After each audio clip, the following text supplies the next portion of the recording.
The big question that's been brewing, which we need to discuss. Are we all being led by the nose, and all at once by the government, tech giants, Wall Street, and all these trendy AI startups? And look who's back in the spotlight, Michael Burry. Yes, that same guy from The Big Short. If you remember, he's the one who predicted the 2008 crash. Back then, he bet against the housing market and turned out to be right. Well, today Burry is basically doing the same thing, only his new bet is against the AI bubble. He's already loaded up $1 billion on shorts against Palantir and NVIDIA, and now he's gone even further, openly accusing tech giants of, to put it mildly, faking their profits. Here's the chart he kindly shared. It shows all the big boys, Meta, Google, Oracle, Microsoft, and Amazon. The focus of this chart is on depreciation, or rather, how they're calculating it. In simple terms, depreciation is just a way to spread out a big purchase over several years. For example, you buy a server for $60,000, but you don't write it off all at once in the financial reports, you spread it over, say, the next 3 years, so $20,000 a year. And here's what they're doing. Before, they spread those $60,000 over 3 years. Now suddenly they say that server will last not 3 years, but 6 years, and they spread it over 6 years. That's $10,000 a year. What does this lead to? Their annual expenses on paper become half as much, and since expenses are lower, the net profit in quotes on paper becomes higher. That's exactly why companies are suddenly claiming that their servers and chips are lasting longer, serving them longer than before, which, to me, sounds completely illogical, but think about it yourself. There's a mad AI race going on. Technologies are changing every day. And against this backdrop, you're buying the top-of-the-line NVIDIA chip. Do you really believe your business will use it longer than the old one?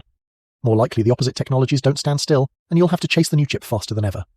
But no, the accountants at Meta, Google, and Microsoft have their own special reality. Just look at these numbers. This is the so-called useful life of the hardware. Back in 2020, Meta, then Facebook, said, our chips last 3 years. Now in 2025, they say, our chips last 5.12 years. Google says they'll use current chips for 6 years, not 3 like before. Microsoft the same. Amazon and Oracle have also extended the shelf life of their chips, and Burry was crystal clear on his social media. Translating from financial speak to plain English, he writes, when you artificially extend the life of your assets, you're just faking your profits. And this is one of the most common scams of our time. He then explains the main trick. In this AI race, tech giants are spending tens of billions on hardware from NVIDIA that becomes obsolete in literally 2-3 years, but in their reports, they can stretch the service life of these servers to 8 or even 10 years. This is self-deception that allows them to hide the real cost of this race and artificially inflate paper profits, manipulating investors in the market who enthusiastically buy shares of these companies, seeing their supposedly fabulous profits. In simple terms, Burry is telling them, you're mass buying NVIDIA chips that will turn into pumpkins in 2-3 years because new models come out. So why are you writing in your reports that they'll last 6 years? NVIDIA is the key figure here, profiting the most from this bubble, and the bubble relies on everyone endlessly buying their chips. Admittedly, I haven't delved too deeply into all these accounting tricks, but if you just turn on logic, what could be a logical reason to extend the life of hardware in the midst of a tech race, other than, of course, the desire to simply fake profits in reports to manipulate investors and provoke stock growth? And Burry doesn't mince words.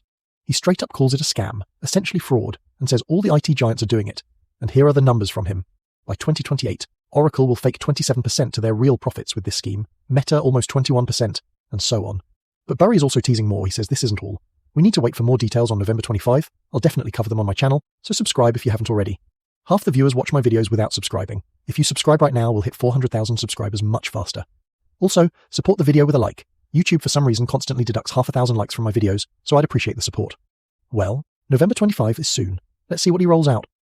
Journalists from NBC, of course, immediately ran to all these companies for comments, but neither NVIDIA, nor Oracle, nor Meta agreed to give them. The accusation is serious, but the catch is that proving it legally is almost impossible. Companies always have leeway by law in how exactly to calculate this depreciation. CNBC said as much. Independent journalists couldn't confirm this. So I'm asking you, do you think they're really doing this to fake better reports? Personally, it seems like yes to me. Why? Because I've already broken down one of their methods for boosting paper profits. If you haven't seen it, I'll leave a link to the video in the description. Be sure to watch it after you finish this one. But that's not all. Now let's switch to the government, because all this looks like parts of one big picture. There's this guy, Kevin Hassett. He's Trump's former chief economic advisor. And now, mind you, he's being tipped for the spot as the new Fed chair that is the head of the printing press. Well, this Hassett comes out and says that the lost data for October means very foggy economic prospects. Due to the longest government shutdown in US history, they couldn't publish key economic data for October, and it's unclear if they'll have it for November either. The thing is, during the shutdown, no one was collecting it. Here's a direct quote from Hassett. I've been told that some statistical surveys were actually never completed, so we may never know what happened in that month. Get it? Yeah, it looks like we'll have to live in this information fog for a while until their data agencies get back up and running. Personally, I have a strong feeling that they just don't want to publish this data. And Hassett is hinting at that directly, and the cherry on top from him. Part of this data is lost forever, but even against the backdrop of this lost data, the same Hassett suggests that by the first quarter of next year, we'll return to growth rates of 3 or 4%. And honestly, I wouldn't trust any numbers coming from this team. Almost none of the serious analysts give the same forecasts. All Wall Street or international estimates are much more modest. And most importantly, this just doesn't add up with reality. The entire US economy, like many countries, relies on consumers. But we're told that the main goal is to fire all these consumers and replace them with robots. Something in this equation clearly doesn't add up. But while we're discussing all this, the AI bubble isn't deflating, it's continuing to gain momentum. Just today, the Wall Street Journal ran an article with a killer headline: 3 mega AI deals open new horizons on Wall Street. Tech giants need so much money for AI that Wall Street has to create new financing approaches that reveal the risks and benefits of the AI fever. In plain English, big tech needs creative ways to find money for their gigantic data centers. It's all about data centers, hardware, and buying chips as usual. And the main joke, no one guarantees that these projects will ever become profitable. They're already requiring colossal costs to build, not to mention that they devour water and electricity in insane amounts. And all this requires a colossal amount of electricity. Pioneers of the industry say that AI development at this stage is hindered precisely by limitations on electricity amounts. That's why a real geopolitical confrontation is unfolding around energy resources. Major countries understand what the AI race means on the foreign policy arena. That's why the new Economist cover hints at showdowns in the Arctic, where such resources are plentiful. Also against this backdrop, we see the United States announcing some operations in the Western Hemisphere related to countries with a lot of oil. At the company level, the same money is just passing from hand to hand, reminiscent of one big circular scheme. I'll just read you one quote from the article. Tech giants need so much money for their AI ambitions that Wall Street is developing new ways to get that money for them. New ways, get it? These ways are called circular deals, endless debt, stretched now not over 3 years but 6 years ahead. The article, by the way, mentions Meta, OpenAI and XAI, that is, Elon Musk's brainchild. And with Elon Musk's creative methods of pumping money between his own companies to inflate their value, that's a whole separate story for a separate video. The Wall Street Journal writes straight up that these deals in some cases represent risky financing schemes. That's the world we're living in, and we need to understand it at least in broad strokes, because if these schemes collapse, it won't be pretty. The dot-com bubble in 2000 and the 2008 crisis will repeat as soon as these schemes fall. Markets always work that way. First, insane growth, then crash. And at the peak of insane growth, everyone thinks losing is impossible. But this particular bubble to me is the most obvious of all. Why? Because its ultimate goal is to replace all people in a society that entirely relies on consumption by those people. Doesn't it seem like something doesn't add up in this math? And it clearly won't end well. And here's why banks, companies and funds are writing huge checks. The Wall Street Journal writes, many are concerned about how these complex deals will behave when the AI fever starts to pass. There's another problem. Every time tech companies take on new debt, the cost of that debt rises. And to me, the reason all this madness is still going on is pretty simple. People on Wall Street are just collecting their fees, and as long as those fees are coming in, they're keeping their mouths shut. That's it. But it probably won't end well. And of course, how could this story be without Elon Musk? They say he'll soon become a trillionaire, but if you look at the facts, he's literally asking someone for money every day, constantly holding new rounds, looking for investors, shuffling finances back and forth, and then this trendy phrase that's been on everyone's lips for the past few months pops up. Circular financing. What is it? Essentially, it's Musk's schemes. He just takes cash from one part of his empire, like SpaceX, which is supposedly profitable, and pours it into another, like XAI. He's just shuffling money from one pocket to another to show investors that XAI has money. Everything's fine, and the numbers there are just insane. His XAI supposedly raised $10 billion by selling shares and taking on debt. Sounds solid, but that's just a drop in the bucket, because just for buying chips for their new supercomputer Colossus 2, they need $18 billion, so another $8 billion is missing. But that's not all. Now this anxiety is starting to reflect on the bond market too, and when even that market starts getting nervous, it means things are smelling burnt. What does that mean? It means the big money is finally realized, and who's paying for all this banquet? They'll have to pay. The entire AI boom, as it turns out, rests not on profits, but on debt, on gigantic leverage, and to keep the show going, you need to borrow, and borrow more and more, and here's the cherry on top. Just the other day, JP Morgan calculated that building all the necessary AI infrastructure will cost more than $5 trillion. I'll just read you the conclusions they made. This will likely require participation from every public market, private credit markets, and even government intervention. Translating to plain English, they're literally shouting to the whole market, we need all the money, absolutely all we can scrape from all markets, and we'll ask the government too. And right there in this report, JP Morgan writes that these mammoth quote investments raise concerns about excess capacity, long-term profitability and energy needs. And now we're getting to the main point. All these famous world-changing AI startups are unstable. And when they're asked, guys, when will the profits come? We hear this. Anthropic. The competitors to OpenAI say they might break even by 2028. Not make a profit, just break even. OpenAI talks about possible profits in 2030 in 6 years. But here's a bigger number. Forecasts say OpenAI's operating losses will balloon to $74 billion. That's about 3/4 of their revenue. Maybe that's why OpenAI is begging the government to guarantee the company's rescue if something happens. It's expected that the creator of ChatGPT will burn 14 times more cash than Anthropic. And now let's pause for a second and ask the main question. What if these AI companies' forecasts don't come true? What if they never become profitable? Or at least some of them? What then will happen to all these trillions of debt they're creating today? To all these gigantic energy-guzzling data centers? Hold on, you say, but what about NVIDIA? They're definitely making money. They're shoveling chips to all these guys. And yes, that's true, but literally the other day, SoftBank sold all its NVIDIA shares. To understand, SoftBank isn't some small player. It's a gigantic Japanese investment fund, smart money that's invested in a bunch of startups. And now they're exiting the main rocket of the AI boom. They'll come out with a serious face and say, oh no, it's not about NVIDIA, understand? We just have other super opportunities. Yeah, but here's the real reason it seems. It turns out SoftBank today has obligations for $113 billion, and the ability to finance them, that is, real cash on hand, they have only $58.5 billion In plain English, they've promised to invest twice as much money as they have, and now apparently they're forced to sell their best NVIDIA shares just to plug holes and fulfill their obligations. Listen, I believe that AI, like the dot-com internet back in the day, like Bitcoin, is a breakthrough and promising technology that will stay in our lives forever. But I can't say the same about the companies. How many internet companies didn't survive the dot-com crash? But from that crash grew all the tech giants we've heard of today. Today, these tricks by companies, their deceit, their schemes will backfire on the entire industry just like the dot-com bubble. They're building a system on huge debt and obligations, and so with every new obligation, every new promise, every new debt, this pyramid becomes more unstable, and it could collapse. Most likely it will, and from those ruins will grow major AI companies, new Apples, new Amazons, and so on. And here's a fresh example of where it's all heading. Trump's team is now seriously pushing 50-year mortgages. UBS Bank has already shared calculations. Your monthly payment will be a bit less, say $119, but you'll be able to buy a house $23,000 more expensive. Not a bad deal, someone might say, but there's a catch. The total amount of interest that you, and then your children, will pay doubles. This is just madness. Yeah, better to just invest that mortgage payment monthly in Bitcoin, and you'll buy that house much faster and cheaper. After all, the housing market is in free fall relative to Bitcoin. Houses are cheapening right before our eyes. But back to these 50-year mortgages, which are being introduced against the backdrop of the ordinary consumer barely breathing. Look at the headlines. The number of reverse mortgages is growing. That's when retirees mortgage their home to the bank to get money for living. Isn't this the most obvious sign of a bubble? People can't afford to retire. They have to make slave deals with the bank, borrow against their home just to hold on a little longer. And most interestingly, all these news come out at the same time. Maybe all these troubling financial reports are being dumped into the info space today because they know the main media attention will be riveted to completely different things. Political drama, the Senate, Republicans, shutdown, loud social issues. I get it all, and I could make a video about that, but I think tracking the money, talking about this huge bubble and risky reports is much more important. There are thousands of channels discussing politics for every taste. Many of them ignore such news because they're complicated, but I try as best I can to break it all down. So yeah, just put it all together and the math won't add up. On one side, possible fiddling with reports to fake profits. We have a gigantic AI bubble that becomes more unstable with every new debt. Look, some are already having to sell shares to cover obligations. We have famous ones sucking fees from these debts while the music still plays. And we have colossal demand for energy from all these data centers. And now the other side, winter is coming, which also requires even more energy for heating. And we have people who can barely pay their bills. What do you think will happen to your electricity bills? Of course, they'll skyrocket. That's intuitively obvious, and that's when we get the situation where people look at their finances and the math doesn't add up. And by the way, I didn't make this up. This is a direct quote from a recent report from a representative of a non-profit housing organization that helps people with housing. Here's what he said. If we're talking about the causes of the crisis, it's all because the math just doesn't add up. I don't know what else besides Bitcoin can fix this math. What else can save people? Maybe gold or silver. Translate this text to English. Control. The IMF has just issued a serious warning, and it shows how quickly the US is losing control over the global financial system. According to the fund's data, more and more countries are abandoning the American dollar and switching to the Chinese yuan, and the numbers behind this pivot are enormous. In just the first 9 months of this year, China expanded its lending capacity by more than $2 trillion.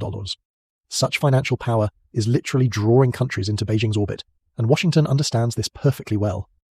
The essence is simple. The global economy no longer trusts the US as it once did. Years of trade wars, tariff conflicts, and political unpredictability have undermined confidence in the dollar. Meanwhile, China offers cheaper loans, softer terms, and a rapidly growing financial system that operates outside US control. Countries need stability, and Beijing provides it.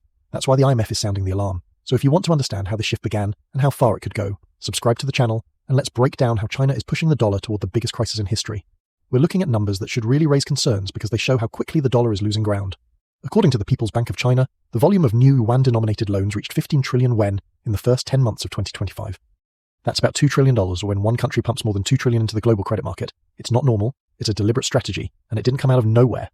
The Chinese economy is under pressure due to problems in the real estate sector, weak exports, and declining global demand. Beijing's response is aggressive credit expansion, not just domestically. China is using its financial might to promote the yuan outward, strengthening global influence while stimulating the domestic economy.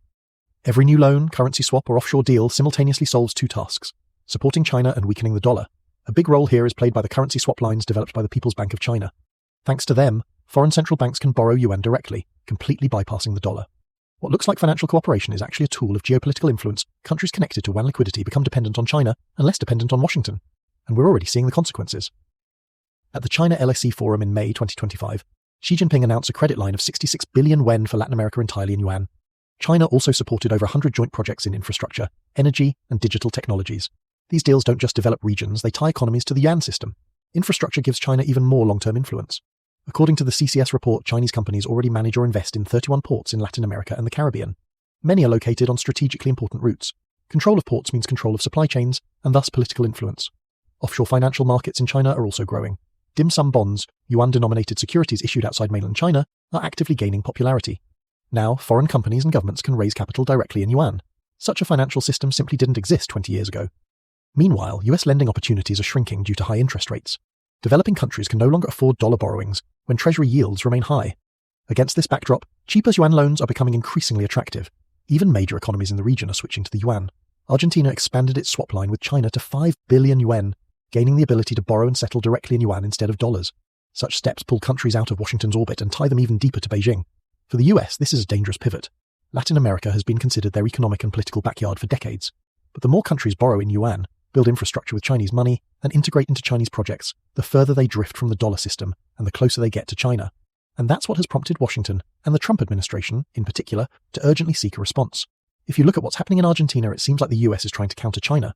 But the facts say otherwise. The US Treasury, under Scott Bessent, signed a currency swap deal for $20 billion with Argentina under President Javier Milei. On paper, this looks like Washington's attempt to regain influence in a region that Beijing is methodically drawing to itself. But in reality, the US is entering a space where China already dominates in both finance and trade. Argentina remains deeply tied to Beijing. Despite the sudden US financial support, trade with China is accelerating, not slowing down. After Argentina reduced export duties, China purchased about 7 million tons of Argentine soy. That's huge help for Buenos Aires, but a direct blow to American farmers who are simply not allowed into this market. For them, it all looks like Washington is pumping billions into a country that's increasingly strengthening ties with China. The financial picture looks no less contradictory. Although the US insists it's a swap line, not a bailout package, the effect is almost the same. American banks are discussing an additional $20 billion in loans, which could increase the total support to nearly $40 billion, and all this is happening against the backdrop of Argentina continuing to expand its yuan swap lines, sign deals in Chinese currency, and dive even deeper into Beijing's economic space. And here's where the irony becomes too obvious. While American farmers lose access to the Chinese agricultural market, the US is simultaneously helping Argentina gain even greater access to that same market. Washington is spending billions to keep Argentina in its orbit, but Argentina itself is using this breather to move even more actively toward the Chinese financial system. In the end, the contrast is stark. The US invests billions to hold a strategic partner close, and that partner still drifts toward China. China is no longer just competing in trade or investments. It's rebuilding the very financial infrastructure on which global markets rest, and doing so to bypass the dollar. Over the past 5 years, external yuan loans, deposits and bonds from Chinese banks have quadrupled, exceeding 3.4 trillion yuan, that's about $480 billion. This isn't just credit growth, it's the creation of a new financial system operating outside dollar dependence. One of the key tools in this shift has become China's international banking settlement system. It's smaller than SWIFT, but growing very quickly, already handling trillions in annual transactions and allowing countries to settle directly in yuan. For states under sanctions, suffering from dollar shortages, or facing high US borrowing costs, such an alternative becomes a powerful resource. This new infrastructure is already changing global trade. More and more supplies of oil, gas, metals, and agricultural products are settled in yuan, especially after China and Russia expanded energy trade in the Chinese currency. Brazil and China have also formalized yuan settlements for key commodities from soy to iron ore, allowing billions in trade flows to completely bypass the dollar. The statistics here are unambiguous. The yuan's role in global trade finance has surged. It recently overtook the euro to become the second most used currency in trade settlements. Its share in the IMF's SDR basket is also gradually growing, reflecting increasing international trust in the yuan as a reserve asset. In parallel, China is promoting the digital yuan internationally. Several countries in Southeast Asia and the Middle East have already tested cross-border payments via the digital yuan. It's cheaper, faster, and simpler than traditional systems. For developing countries, this is a direct incentive to reduce dependence on dollar infrastructure. As this ecosystem expands, the effect spreads everywhere. Countries that once always borrowed in dollars are shifting part of their debt to yuan, because servicing it is cheaper and simpler. Kenya, Sri Lanka, and others have already started issuing or converting debt in yuan. Even Latin American US allies are exploring Chinese financing through BRICS institutions, bypassing Western banks. And this is the real shift. Every yuan loan, every swap line, every settlement reduces the need for the dollar. China isn't just promoting its currency, it's rebuilding the foundations of the global financial system. Donald Trump is now sending alarming signals himself. He warned that the US could face an economic and national catastrophe if the Supreme Court overturns his tariffs. But essentially, he's admitting something else. America's financial influence is weakening. The system that held the dollar at the center of the global economy for decades no longer looks stable, and trust in it is falling. It's important to understand how this happened. Trump used emergency powers under the EPA to impose massive tariffs on nearly all major trading partners. These sharp and unpredictable measures shook global markets. Countries began to doubt whether they could rely on the dollar if US trade policy changes literally overnight. Even the Supreme Court has hinted that the legal grounds for such tariffs may be overly stretched within the US. This uncertainty hits the state's financial foundation. Investors who once considered treasury bonds absolutely reliable are now assessing risks for a country that's becoming more isolated and less predictable in economic decisions. When trust weakens, so does the dollar. Demand for treasuries could fall, borrowing costs could rise, and the US loses the automatic advantage it enjoyed for decades. While the US is mired in its own instability, China has taken the opposite path. It expanded currency swap lines, increased yuan financing, and strengthened ties with countries seeking stable and predictable alternatives. China didn't need loud statements. It simply built a parallel system, and disillusioned countries started entering it themselves. The result is becoming increasingly obvious. More countries are working in yuan, fewer in dollars, and it's this shift that's the reason for the IMF's warning. The IMF's latest warning sounds alarming, but at the same time it shows how desperate the situation has become. The fund is publicly urging countries to be more cautious about switching to the yuan, stating that any departure from the dollar must fit into medium-term debt and reserve management strategies. This is a clear attempt to maintain the dollar's central role in the global financial system. But behind all these calls, the real transformation is already underway. Central banks around the world are quietly restructuring their reserves, and the IMF knows this perfectly well. Data for 2025 shows a clear trend. Central banks intend to increase gold holdings and reduce the share of dollar-denominated assets. According to the World Gold Council, 76% of central banks plan to increase gold volumes over the next 5 years, and 73% expect a decline in the dollar's reserve share. And these aren't symbolic adjustments, this is a direct signal. Global financial institutions are believing less and less in the dollar's long-term stability, and then the most telling pivot happens. For the first time in decades, central banks hold more gold than US Treasury bonds. This one fact shows how sharply global trust has changed and why the IMF is so tense. Countries are already thinking not just about choosing between the yuan and the dollar, they're moving to assets that allow them to be independent of any major currency altogether. From Washington's perspective, this dual trend is dangerous. While the IMF publicly discourages countries from switching to the yuan too quickly and defends dollar dominance, central banks themselves are acting differently. They're expanding reserves, buying gold, and connecting to new financial systems that reduce dependence on the US. The system the IMF is trying to hold on to is slipping away, despite its attempts to warn the world. And here's the main question. If the world is already preparing for a post-dollar era, is Washington itself ready for it? Or has the moment already been missed?